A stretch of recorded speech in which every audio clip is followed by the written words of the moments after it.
This story is titled, My Wife's Best Friend Exposed Her 8-Year Affair with My Brother at Our Anniversary Party. The USB drive she left behind exposed an even darker secret that made me realize our entire marriage was built on lies. Hey Reddit. So I, 36 male, a mechanical engineer working for a solid renewable energy firm. My wife, ex-wife now, Emma, 34 female, was a successful event planner with a knack for turning even the simplest ideas into grand affairs. We had a bright, funny 5-year-old daughter, Mia, who loved dinosaurs and insisted on wearing her explorer hat everywhere she went. People would see us together and smile, probably thinking we were the ideal family. For a long time, I believed that too. Emma and I met 7 years ago at a Green Tech Expo in San Francisco. I was there presenting a prototype for a solar-powered energy grid, and she was managing the event. My younger brother, Aaron, 34 male, introduced us. Aaron was always the charismatic one in the family, the guy who could charm his way out of a speeding ticket or talk his way into a VIP section he didn't belong in. At the time, he was dabbling in real estate and working on what he called his empire. He and Emma had hit it off while working together on some charity gala a few months earlier, so he figured we'd get along too. Josh, this is Emma, he said, flashing his signature grin. She's like way too good for you, but hey, maybe you'll get lucky. I laughed it off. We spent the rest of the evening talking about everything. Our favorite movies, why she loved planning events, the solar project I'd been working on for years. I remember thinking, how is this woman even real? Aaron gave me a nudge as we were leaving. You're welcome, he said, as if he'd already won some imaginary matchmaking trophy. Emma and I started dating shortly after that night. It was fast and easy. Too easy maybe, but I didn't question it at the time. She had this way of making every moment feel special, like life was one big celebration waiting to happen. It wasn't long before I fell hard. Aaron was thrilled for us. You finally found someone who can keep up with you, he'd say. Though looking back, it was a strange comment coming from him. He was always around, helping me plan surprises for Emma, hyping me up whenever I doubted myself. When I proposed to her a year later, Aaron was the one who went with me to pick out the ring. He even suggested proposing during a weekend getaway to Napa, at a vineyard she'd mentioned loving. Life after the wedding felt like a dream. We bought a small but cozy house on the outskirts of San Jose. Emma threw herself into building her event planning business, while I worked my way up at my firm. She even designed Mia's nursery herself, filling it with pastel rainbows and stuffed animals that matched a theme I still don't fully understand. Aaron was always around. He'd pop by for dinner or help with odd jobs around the house. I'll admit it felt good to have him so involved in our lives. But if I'm being honest, there were moments that felt off. Sometimes, when Aaron and Emma were together, their jokes seemed a little too inside, like they were sharing a secret I wasn't in on. Other times, Aaron would show up unannounced, acting a little too comfortable in our home. I remember once when Emma and I were arguing about her overspending on some party decorations. Aaron walked in and immediately sided with her. She's just trying to make life beautiful, Josh. Lighten up. It didn't feel right, but I brushed it off. Aaron was my brother. Emma was my wife. I had no reason to doubt either of them. Then Mia came along, and everything changed. If I thought life was busy before, it became a whirlwind after she was born. Late nights feeding her, early mornings rushing to work, and weekends spent trying to catch up on sleep, it all blurred together. Emma seemed to thrive in the chaos, juggling her business and motherhood like a pro. Meanwhile, Aaron became the fun uncle, swooping in with toys and treats, giving us a much-needed break. I thought we were a team, the three of us. Aaron had always been my rock growing up. After our parents died, he took on the role of the protector, even though I was technically the older brother. I trusted him with my life, just like I trusted Emma. Now I see how blind I was. I didn't question why Aaron knew so much about Emma's business trips, or why she would sometimes mention things to him that she hadn't told me. I didn't wonder why Aaron always seemed to know exactly what she wanted for her birthday, or why he'd go out of his way to help her with things I didn't even know she needed help with. I was too busy working, too busy trying to be the perfect husband and father, to notice the cracks forming right in front of me. People always say hindsight is 20/20, and I hate how true that is. If I'd paid closer attention, maybe I would have seen what was really going on. Maybe I would have asked more questions, dug a little deeper, but at the time all I saw was what I wanted to see. A happy family, a loving wife, and a brother I could count on. I had no idea how much of it was a lie. Things started to reveal about 2 years ago. Emma started spending more time on her event planning business, which I thought was normal. It had really taken off, and she was booking bigger clients, more elaborate events, and even landing out-of-town gigs. At first, I was proud of her. She'd always talked about wanting to be independent and successful, and she was finally making it happen. But then, the work started taking over. It was the little things at first. She used to always tell me about her day, funny stories about clients, or how her plans for an event came together. That stopped. If I asked how her day went, she'd just say, busy, and leave it at that. When I pushed for details, she'd say she was too tired to talk about work. I figured she just needed a break. Then came the girls' weekends. She told me her friends were planning spa getaways to unwind from the stress of work, and honestly, I didn't think twice about it. Emma didn't take a lot of time for herself, and I figured she deserved a break. But after the first few trips, it became more frequent. Every couple of months, there'd be another one. I started noticing other things too. She was glued to her phone constantly, but if I asked who she was texting, she'd just say it was a client or Clara, her best friend. She never used to hide her screen from me, but now she'd tilt it away or step out of the room to take calls. I told myself it was just part of her job. After all, clients could be demanding. Our intimacy took a hit as well. Emma had always been affectionate, but suddenly, she seemed distant. I remember one night, she came to bed in this really expensive lingerie I'd never seen before. She looked amazing, but when I made a move, she just said she was too tired and rolled over. That became the norm. She was either too tired or not in the mood, and after a while, I stopped trying. I told myself it was just a phase, that we were both busy with work and Mia, and we'd get back to where we were. The thing that really started eating at me, though, was how she seemed to talk to Aaron more than me. They were always close, but now it felt like he knew more about her life than I did. If she was stressed about a project, Aaron would show up with a box of her favorite dessert or take Mia out for the afternoon so Emma could relax. It was thoughtful, sure, but I couldn't shake this nagging feeling that I was being pushed out of my own marriage. There was this one night that really stuck with me. We were hosting a dinner party for some of her clients, and Aaron came over early to help set up. I was in the kitchen slicing vegetables when I overheard them laughing in the living room. Emma said something like, "You always know how to make me feel better." And Aaron replied, "That's what I'm here for." It shouldn't have bothered me, but it did. I told myself I was being paranoid, that they were just close because we were all like family. Still, it nagged at me enough that I brought it up to Emma later. "Do you think you lean on Aaron too much?" I asked her while we were getting ready for bed. She looked at me like I'd just asked if the sky was green. "What are you talking about? He's your brother. He's just helping out. You should be grateful." I felt like an idiot for even mentioning, so I dropped it. But the uneasy feeling never really went away. Aaron, for his part, was always there with advice whenever I confided in him. If I mentioned that Emma seemed distant, he'd say, "She's under a lot of pressure. Just give her space." If I complained about the lack of intimacy, he'd laugh and say, "Welcome to married life, bro." He had this way of making me feel like I was overthinking everything, and I believed him because he was Aaron, my brother, my best friend. But it wasn't just Aaron. I started noticing Emma's behavior with Mia too. She'd always been a great mom, but now it felt like she was using Mia as a buffer. If we were having a tense moment, she'd suddenly suggest doing something with Mia, like going to the park or watching a movie. It was like she was avoiding being alone with me. Moving forward to our 7th anniversary party, the idea came to me months in advance. I wanted to do something special, something that would remind Emma of how much I loved her and bring us closer.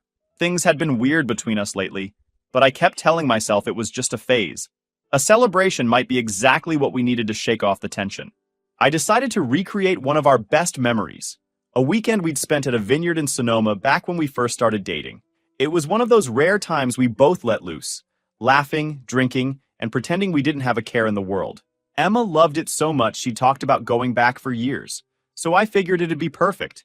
I rented a private space at a vineyard and worked with the staff to make everything just right. They helped me design a menu based on her favorite foods, and I hired a small jazz band to play her favorite songs. I invited close family and friends, including her best friend Clara, who had just moved back to California. Aaron, of course, was one of the first people I told. "Dude, this is perfect," he said when I shared the plan. "Emma's going to love it." He offered to help with the setup, which didn't surprise me. Aaron had a knack for making himself indispensable in situations like this. At the time, I thought he was just being a supportive brother. The night of the party, everything seemed to fall into place. Emma thought we were just going out for a quiet dinner, so when we arrived and everyone yelled, "Surprise!" she looked genuinely stunned. She hugged me tightly, her eyes sparkling with tears. For the first time in a long time, I felt like I'd done something right.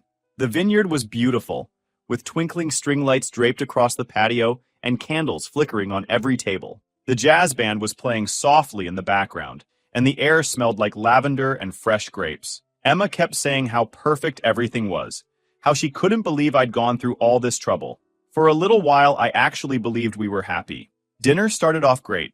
The food was incredible, and everyone seemed to be having a good time. Emma was seated between me and Clara, laughing and chatting like the stress of the past few months had melted away. Aaron sat across from us, raising his glass every chance he got and cracking jokes that had everyone at the table in stitches. Then Clara made her toast. "To Emma and Josh," she started, smiling warmly. "You two are the kind of couple that reminds us all what real love looks like." And to Aaron, she hesitated for a second, her smile faltering just slightly. "To Aaron, who's been such a rock for Emma these past couple of years." Her words hit me like a punch in the chest. I felt my stomach drop as I glanced at Emma, whose face had gone pale. She reached for her glass and took a long sip, avoiding my eyes. "What does she mean by that?" I asked, trying to keep my tone light. Emma set her glass down, forcing a smile. "Oh, Clara's just talking about how Aaron's been helping out with Mia and stuff. You know, with all my work stress." "Right," Clara said, her voice tightening. "Helping." The table fell uncomfortably silent. Aaron jumped in, laughing like nothing was wrong. "Come on, Clara, don't make it weird. You know I'm just doing what family does." Everyone chuckled awkwardly, and the conversation moved on, but the moment stuck with me. Emma barely spoke for the rest of the night, and Clara avoided making eye contact with me. Later, when I tried to bring it up on the drive home, Emma brushed it off. "You know how Clara is," she said, staring out the window. "She doesn't always think before she speaks." "Yeah, but what did she mean by, Aaron's been such a rock for you?" She sighed, clearly irritated. "Josh, it's nothing. Can we not ruin a perfect night with this?" I let it go, but the uneasiness lingered. The next morning, Clara called. "Hey, can we talk?" she asked, her voice tense. "Sure," I said, still groggy from the night before.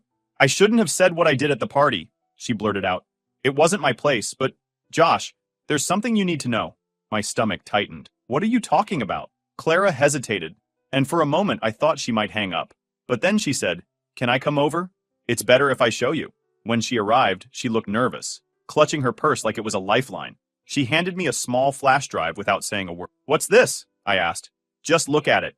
It explains everything that's been going on between Aaron and Emily for years behind your back," she said, her voice barely above a whisper. After Clara handed me that flash drive and left, I sat there for what felt like forever. I couldn't bring myself to open it again, not right away. I paced the living room, laptop still open on the coffee table, wondering how I could have been so blind. A part of me didn't even want to know more. Ignorance felt safer, like maybe if I didn't look, it wouldn't all be real. But I couldn't just ignore it. Not anymore. Finally, I sat back down, took a deep breath, and clicked on the first email. It was dated almost 2.5 years ago, just before Emma's first girls' trip. The subject line was simple: "Miss you." The message was worse than I expected. "Emma, I wish I could see you this weekend.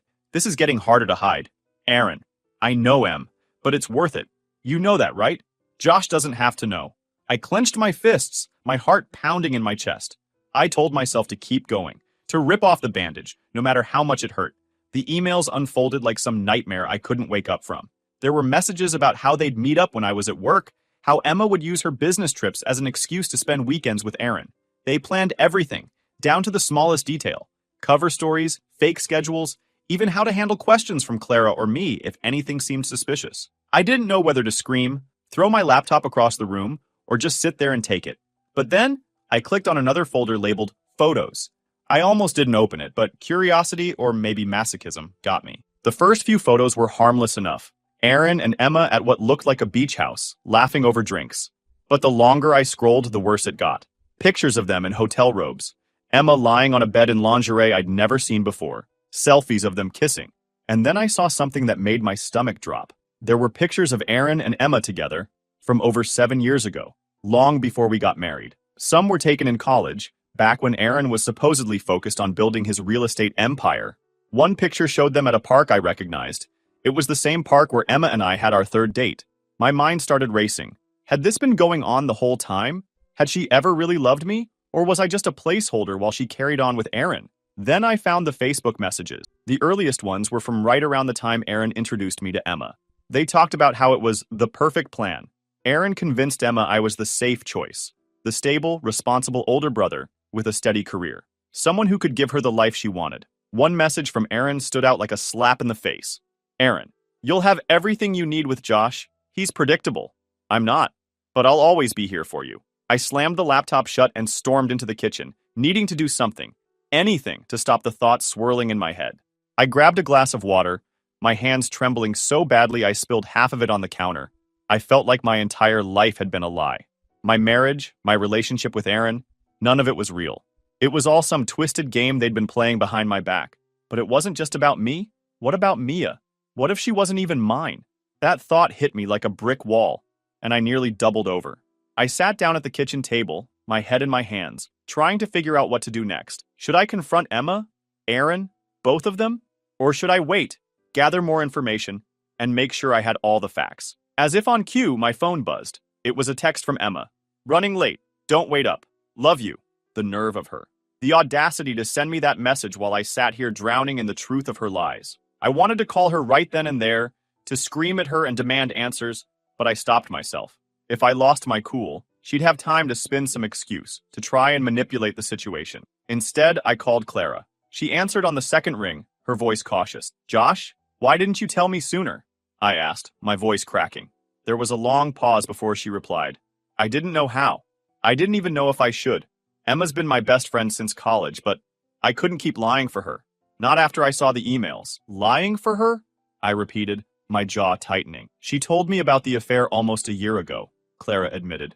She said she was ending it, that she just needed time to figure things out.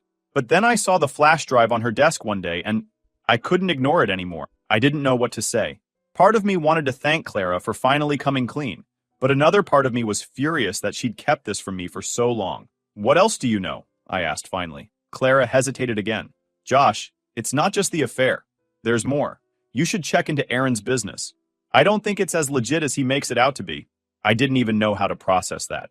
First my wife, now my brother's career. What else were they hiding? After we hung up, I sat in silence, trying to piece everything together. I knew I couldn't let this go. If Aaron's business was involved, that meant the betrayal ran even deeper than I'd imagined. I grabbed the laptop again, this time opening a new folder I'd overlooked earlier. Financials. Inside, I found spreadsheets, invoices, and transaction records that didn't make any sense. Payments from Emma's event planning clients were being funneled into accounts linked to Aaron's real estate firm. Some of the documents were flagged with notes like, transfer to offshore, or split between accounts.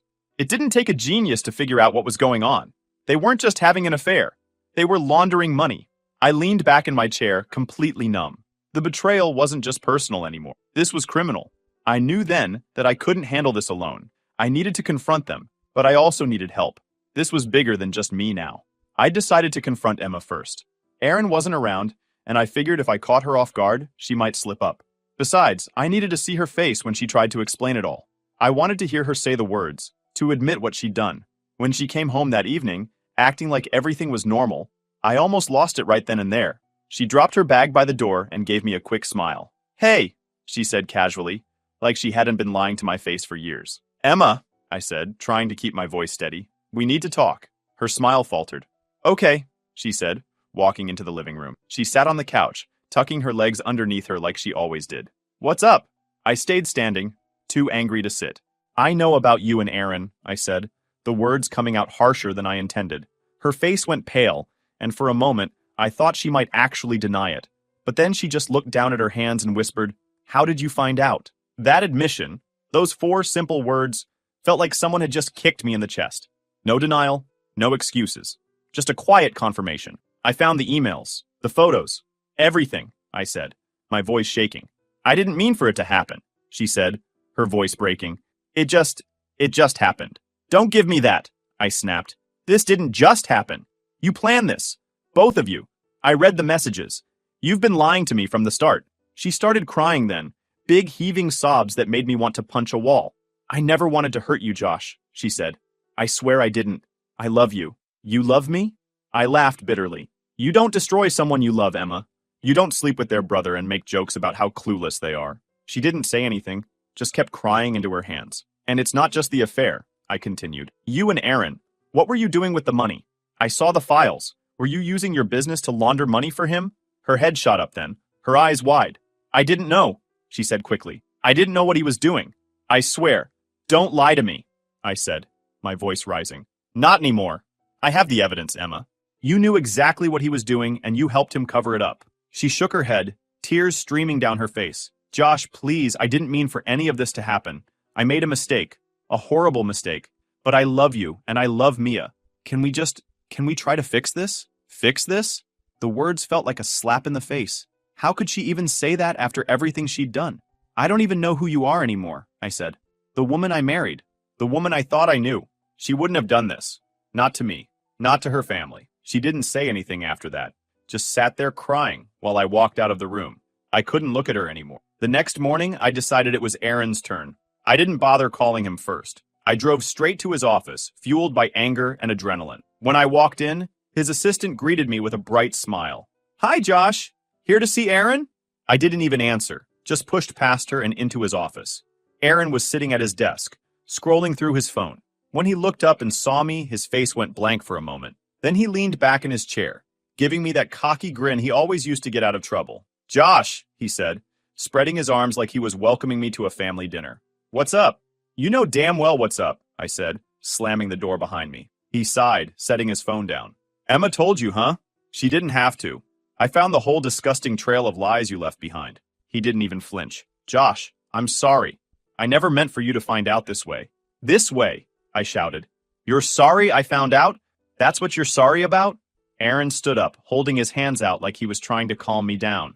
Look, I know this is bad. Bad? I cut him off. You slept with my wife. You've been screwing her for years, and you think bad even begins to cover it? What the hell is wrong with you? He had the audacity to look offended. Josh, it's not that simple. Emma and we have history. History? I spat. You mean the history where you convinced her to marry me because I was the stable choice? The history where you used me as your safety net while you two carried on behind my back? Aaron's face hardened then, the fake remorse gone. You don't understand, he said. You've always had everything, Josh. The career, the perfect family, the respect. Emma and we were real. But she needed stability, and you could give her that. His words hit me. You used me, I said, my voice barely above a whisper. You used me to give her the life you couldn't. I didn't mean for it to go this far, he said, his voice softening again. But Josh, you have to understand. Emma loves you too. She really does. I couldn't take it anymore. I turned and walked out of his office, ignoring his calls for me to come back. That night, as I sat alone in the living room, I realized there was no coming back from this. Emma and Aaron didn't just betray me, they destroyed everything I thought I knew about my life. And yet, a small, nagging thought kept creeping into my mind. What about Mia? What if she wasn't even mine? I didn't want to believe it, but after everything I'd learned, I couldn't just brush it off. I decided then and there to get a paternity test. I needed the truth, no matter how much it hurt. Because at this point, the lies had already done enough damage. The day I sent off the paternity test for Mia, I felt like I'd hit rock bottom. Waiting for the results was torture, but I couldn't sit around and do nothing. In the meantime, things at home were unbearable. Emma was still staying in the house, which made every interaction a ticking time bomb. She tiptoed around me like she was walking on glass, constantly asking if we could talk. I refused. I couldn't look at her without feeling a mix of rage and disgust. Mia, thankfully, seemed oblivious to the chaos. She was too young to understand what was happening, but every time she called me daddy or asked me to play with her, it tore me apart. I kept wondering, what if she's not mine? What if Aaron took that from me too? One night, Emma cornered me in the kitchen while Mia was asleep. Josh, she said softly, blocking my path to the fridge. I know you're angry, and you have every right to be, but we need to figure out what we're going to do, for Mia's sake. For Mia's sake, I snapped. You didn't care about Mia's sake when you were sneaking around with Aaron. You didn't care about her when you were lying to me every day for 2 years, or however long it's been. Emma flinched, but didn't back down. I made a mistake, okay? A huge, unforgivable mistake. But Mia doesn't deserve to lose both her parents over this. Lose both her parents? I laughed bitterly. That's rich coming from you. If she loses anyone, it'll be because of you and Aaron, not me. She started crying, but I didn't care. I walked out of the kitchen, leaving her standing there with her fake tears and her fake remorse. The next morning, I gathered all the evidence, the flash drive, and took it to the police. I didn't care what it meant for Emma or Aaron. They'd made their choices. Now they had to face the consequences. The officers I spoke to took me seriously right away. When I handed over the files, one of them raised an eyebrow. This is big, he said.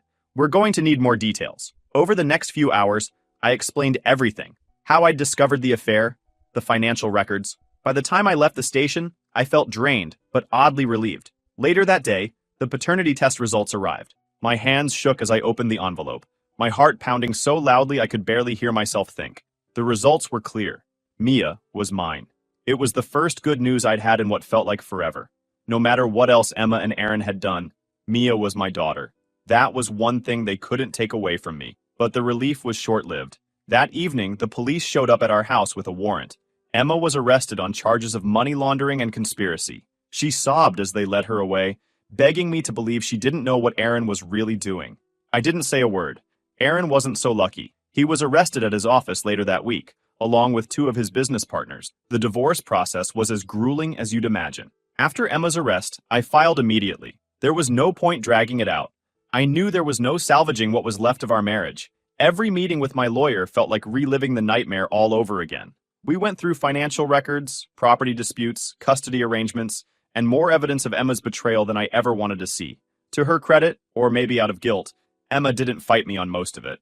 Her lawyer reached out a few times, trying to negotiate some form of shared custody for Mia, but I shut that down instantly. With her legal troubles and the mess she'd made, there was no way I was going to let her have any influence over Mia's life. When we finally went to court, Emma barely spoke. Her lawyer argued that she was a first-time offender and that her involvement in Aaron's schemes was limited, but it didn't matter much when it came to the divorce.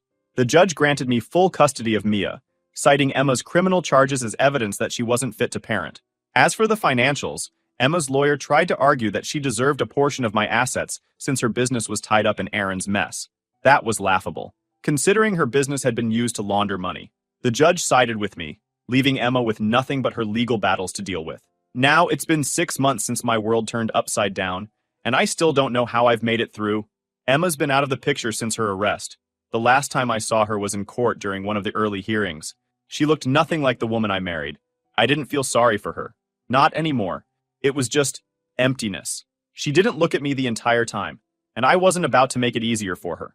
Her lawyer's been pushing for a plea deal, which doesn't surprise me. First-time offender, supposedly coerced by Aaron. It's the same song and dance. But even if she gets a lighter sentence, it's hard to imagine a world where she comes back into our lives. After everything she's done, I don't see how she could. Aaron, on the other hand, is locked away with no sign of a deal. His fraud case blew up in the media after the police uncovered just how many people he scammed. Turns out it wasn't just small-time clients. He'd been screwing over bigger investors, including some who had the power and resources to make sure he paid for it. Last I heard, he's facing at least 8 years behind bars. Good riddance. Mia's the one keeping me sane through all of this. She doesn't fully understand what's happened, but she knows things aren't the same. She stopped asking about Emma a couple of months ago, and I'm not sure if that's a good thing or not. She's adjusted quicker than I expected. Emma's parents have been surprisingly supportive, which has been weird. I expected them to defend her or try to justify what she did, but instead, they've been apologizing nonstop. Her dad even offered to help with Mia's school tuition, saying it was the least they could do after what Emma put me through. She's still my daughter, he told me over the phone one night. But I can't defend what she did. I raised her better than this. Last week, I decided it was time to sell the house.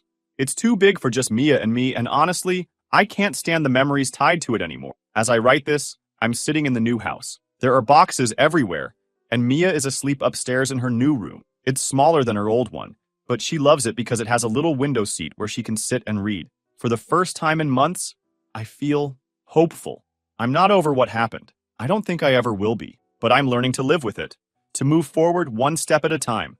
Emma and Aaron might have broken my trust, but they didn't break me.